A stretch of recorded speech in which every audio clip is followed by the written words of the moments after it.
Hello and welcome to another Looney Tunes review video. If you are new to the channel, make sure you subscribe to follow my journey to review all 1000 Looney Tunes shorts and give this video a like as well. So this is a review for 8-Ball Bunny, and with me today is my fellow penguin, Manny Cruz. Say hi. That's me flapping my, what do you call those things? Slippers and flippers, yes. That's right. Just to get things started, this is 8-Ball Bunny, released on the 8th of July 1950, with a blue ribbon reissue sometime in 1962. It's the 593rd in the series, and it's directed by Chuck Jones. You can find this on the Looney Tunes Golden Collection Volume 4 DVD set, the Looney Tunes Platinum Collection Volume 1 Blu-ray set, the Bugs Bunny 80th Anniversary set. It's also on HBO Max, so in other words, it's the very definition of lost media. South Pole? Ooh, I'm dying! But I can't show you the full cartoon because it is under copyright, but in case you haven't seen this one, and there's maybe a chance you haven't, given there's one problematic scene later on. So essentially what happens is, at the Brooklyn Ice Palace, the show involving penguins has been closed, and they leave behind the Playboy Penguin. He stumbles upon Bugs Bunny and asks for his help, in his own way of course, to take him back home. Bugs, of course, thinks he needs to go to the South Pole, because that's where penguins belong. And throughout the whole short, we watch Bugs as he gets the Playboy Penguin down to the South Pole. He arrived there was pretty weak. His knees looked like they would buckle in. His tribulations caused by a penguin. Now he's built a boat on which they both can live. He hoped that the Few bits of trivia for you. That Calypso ballad that Bugs just did, that was written by Malcolm Maltese. It's actually an original composition. How about that? The song is also basically a parody of what was sung in the radio show Bold Venture, which starred Humphrey Bogart and Lauren Bacall. This is the second and final appearance of the Playboy Bunny in a Golden Age short, which honestly surprised me. I thought he would have been in a few more, given how cute the character is, or as the Japanese say, kawaii. It is what it is. At least it's in two shorts that, while problematic in certain parts, they're quite charming to watch. Now, for those of you that don't know, because, okay, people of my generation, and of course, of Manny and me are roughly the same age, we know who Humphrey Bogart is, because of movies like Casablanca and so on, but a lot of you that may not know this, the younger generation. So basically, yes, it's Humphrey Bogart, and he's voiced here by Dave Barry, who was an actual impersonator and comedian and so on. Now, the reference, the line that he says in this particular short, Pardon me, but could you help out a fellow American who's down on his luck? is actually a reference from the hugely popular film at the same time, which I cannot pronounce. So Manny, what's that film called? El Tesoro del Sierra Madre, or in English, The Treasure of the Sierra Madre. It's a great film by John Huston. If you have a chance to watch it, definitely do so. That's where it comes from. I mean, I should start using that phrase again now. Can you help a fellow American who's down on his luck? You're not my fellow American, but I mean, can you help an American who's down on his luck as I look at my student loan payments? Yes. Oh, indeed. Don't worry, inflation's affecting us too, so we're both in the same boat. I need to start going down a, pun intended, a rabbit hole here, but just how a lot of Americans don't see things from a world perspective. And I think this is actually related to the cartoon, because Bugs and Playboy Penguin do take a trip around the world. Now, I looked up this Brooklyn Ice Palace because I wanted to see if it was an actual real place, and sure enough, it was. So it was a real ice skating place that was home to figure skating and ice hockey. During its the time that was open, it was a period of time where it was even converted into a movie theater, and it was one of America's first air-conditioned movie theater houses at the time, and then it was converted back into a skating rink. And it would actually close down 5 years after this short was made. So in 1955 it closed.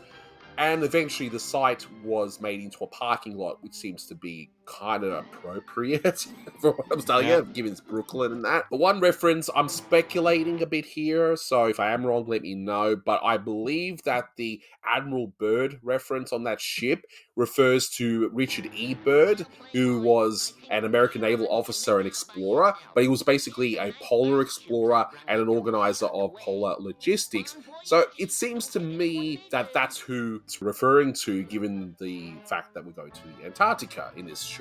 I could be wrong, let me know in the comments, but I believe that that's who it's referring to. I saw the name, and they probably named it after somebody important, but I just didn't bother to do the research. You don't bother doing anything. You only bother talking about inflation. Yeah. Manny's inflation talk. Follow me on YouTube. That's right. Oh That's right. God. And listen to his inflated sense of ego. Hey-o. Anyway, Hey, hi-oh. You're all a right. very pun-y guy. Yes, I try to The, be. the pun train is just keeps on rolling.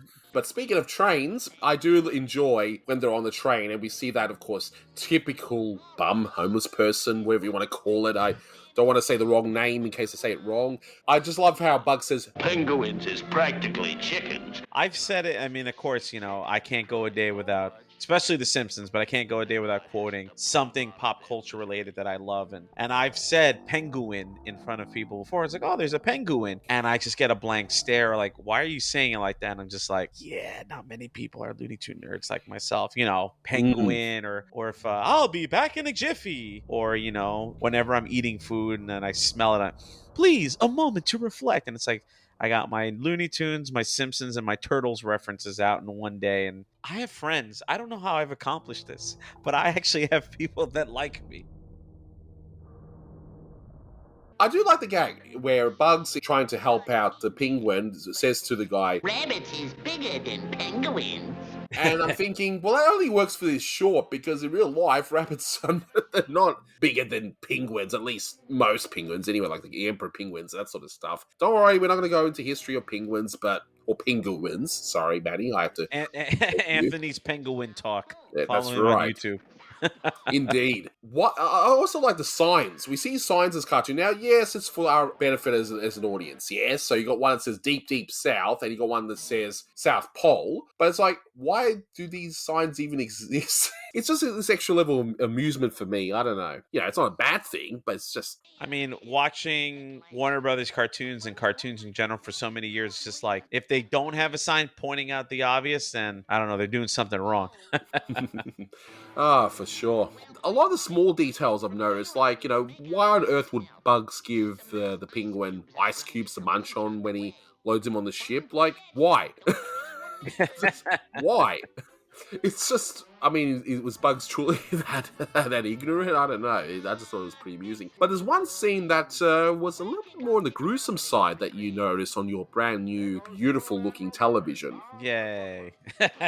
So, in the scene where you just mentioned that Playboy Penguin goes on Admiral Byrd, and this actually reminds me of what I was going to say before, but in these late 40s, early 50s cartoons, especially from McKimson, and I didn't remember from Jones, Emery Hawkins' animation just sticks out like a sore thumb, but in a good way. I don't know if that makes any sense. But in that scene in particular where, Bugs is drinking, I don't know, his margarita with a carrot in, he says, hey, I think I'm going to stay for the Madry grass. And I just love the way he says it. And of course, the Emery Hawkins animation just kills me every time I watch it. And it also, I hate using this term, but it triggers me a bit because that's how I feel whenever I have to drive to Brooklyn, because I hate driving into New York. I always like to take the train instead. But going back to what you were saying with gruesome, as I was watching on my brand new Sony Bravia 65-inch, and folks, I didn't have a TV for like over a year, so I had to splurge. But I was watching the short, the Blu-ray version of it, and I never noticed before that you see that the meat cleaver has like blood on the bottom of the blade. And I was like, ooh, I never noticed that before. For a Warner Brothers cartoon, it's kind of a little gruesome to see that. When you think of like cartoons or really dark stuff, I mean, I think of Bye Bye Bluebeard at the end when Bluebeard explodes, or one of my personal favorite shorts, The Case of the Stuttering Pig, is one of the darkest Warner Brothers shorts. But that specific like little detail that honestly I don't think people would have picked up on if you saw it on VHS, or television back in the day. But now with how clear everything is in Blu-ray and 4K and all this jazz, I was like, ooh. But shout out to Pete Alvarado, who did the backgrounds for that cartoon. But at the same Exactly. time, I was like, ooh, a little gruesome. But hey, it reads beautifully on the screen. So they travel down the country. So we got the Panama Canal reference. In case people weren't aware at the time, and we actually discussed this in a previous review, where the Panama Canal was actually owned by the US at this point. It was only given back to Panama, I believe, in the mid-90s. But essentially, when cargo goes through there, and also the other one, the Suez Canal in Egypt, there is a payment that needs to be done going through, and I believe it's in the hundreds of thousands of dollars per ship, or could even be $1 million, I've heard at some point. So that's what that's referring to. It's like, yeah, I'd rather walk it, so they're probably going to charge you so much money to get through that canal there. So nice little touch there. But now, did you, when watching this on TV, Manny, ever see those native stereotypes? Yes, I saw this cartoon first when I started getting into Looney Tune research on Cartoon Network, and that scene with the natives, I did see it on Cartoon Network, but I don't have it off the top of my head like right now. But if I'm not mistaken, I believe in other broadcasts, because considering this cartoon's in the post 48 package, back in the 90s, it would have been shown on, like, the Bugs Bunny and Tweety show, or other channels like CBS, ABC. Well, ABC, the Bugs Bunny show was on ABC, but I believe other places did censor that scene out. But I saw that one clear as a day on Cartoon Network back in the 2000s. And it's kind of interesting because it's not like a native stereotype in the sense of what we encountered with Which is which again, I'm stunned that one was shown on Nickelodeon and CBS in the 90s. But with this one, it's like, I don't want to say the stereotype isn't, what's the word? I guess innocuous. Maybe I'm using it wrong, but it's like the stereotype is still a stereotype of, of the indigenous people of South America. But at the same time, it's like, I guess in some ways it kind of flew under the radar, because it's weird when I look back to, like, my recollection of watching these cartoons in the 90s and the early 2000s on Nickelodeon and, like, other networks, TNT, TBS, whatever, and, like, Native American stereotypes, nobody cared. The occasional Asian stereotype I would see, but definitely no black stereotypes. And, like, this one, which is making fun of the indigenous people of South America, just, like, flew under the radar. Considering how short that scene was, I guess they could kind of let this one fly under the radar. I Yeah, guess would be a good way of saying it. the way I see this, that particular scene is that, okay, it's got your typical all natives are cannibals kind of trope, which was pretty annoying to see. But at the same time, the natives actually look like they could be, South American natives. They didn't just do generic black stereotype, native stereotype that you would see in a lot of these shorts. It's just all the whole ooga booga thing that Mel Blanc, was chanting in that scene and all that. So it's like, okay, thumbs up for the fact that they at least try to make them look like actual natives that could be from that region. Thumbs down for the vocal work, and of course the trope of all natives are cannibals. I will say, the backgrounds, you already pointed out Peter Alvarado. I'm going to mention him again. They look absolutely beautiful in those jungle scenes. I mean, how beautiful does it look, though? There's something that always bums me up, because I understand the reason behind it. If you ask me what's my favorite decade of pop music, is the 70s. No, I'm kidding. But it is true. I love 70s pop music. No, but, like, my favorite decade of the Warner Brothers Studios is the 40s. Hands down, in terms of animation, in terms of the humor, in terms of just everything. Everything was firing on all cylinders. The 30s, obviously the beginning of the studio, and, like, by the end of the decade, things were really starting to cook. And in the 50s, there were some amazing shorts. But it breaks my heart that now we're in the 50s, and especially once we get to the period after the studio shut down in 1953, and all different factors, especially the budgets being cut, the rise of television, and the heavy influence of UPA in the animation industry. And in terms of backgrounds, it bums me out is that as time goes on, the backgrounds become more stylized, especially with people like Maurice Noble, who worked in Jones's unit later on in the decade. I'm always a sucker for, like, these more richly detailed, realistic backgrounds, like, the guys like Peter Alvarado did, because I know they had some stylized backgrounds in the 40s and some of the Jones's earlier works. Like, I'm thinking of the Aristocat, and I'm trying to remember who was the background designer for that one. It's just, there's something about it. It's a healthy mix of looking realistic but also being appropriate to the cartoon space. And at the same time, I was reading something, I think it was a quote somewhere. It might have been, I think, earlier today, but somebody was talking about how these backgrounds were so beautifully detailed and rich. It might have been you that said that. I don't know. My brain's going on me.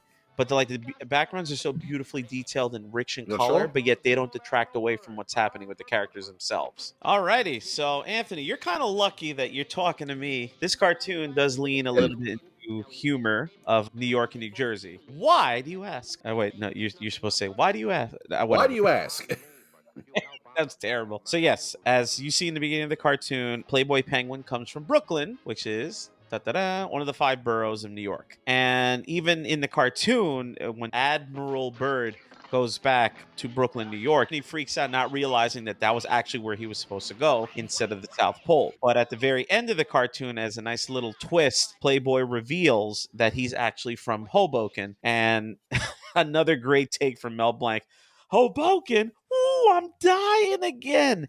And I know the feeling because I know what Hoboken is. So, what is Hoboken? Hoboken, New Jersey is a city in northeastern New Jersey. It's very close to New York City. From where I live, Hoboken is about a half-hour drive right now. So, it's almost midnight here in New Jersey in August.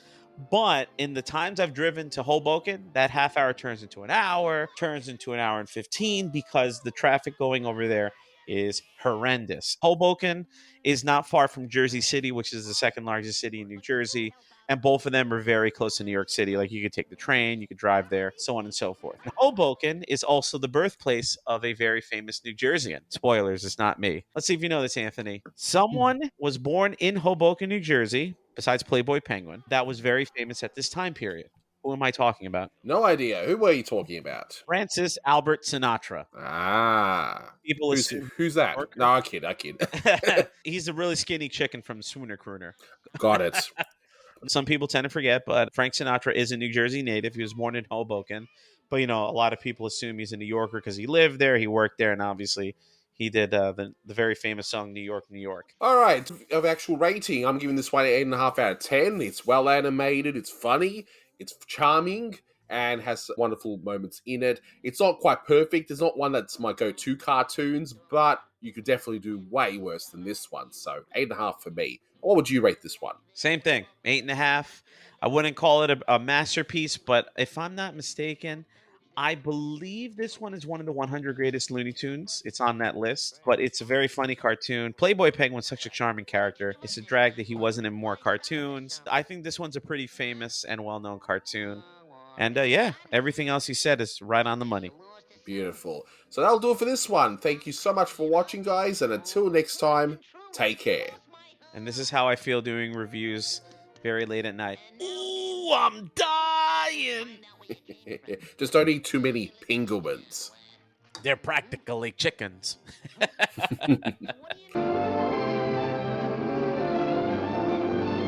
Hoboken?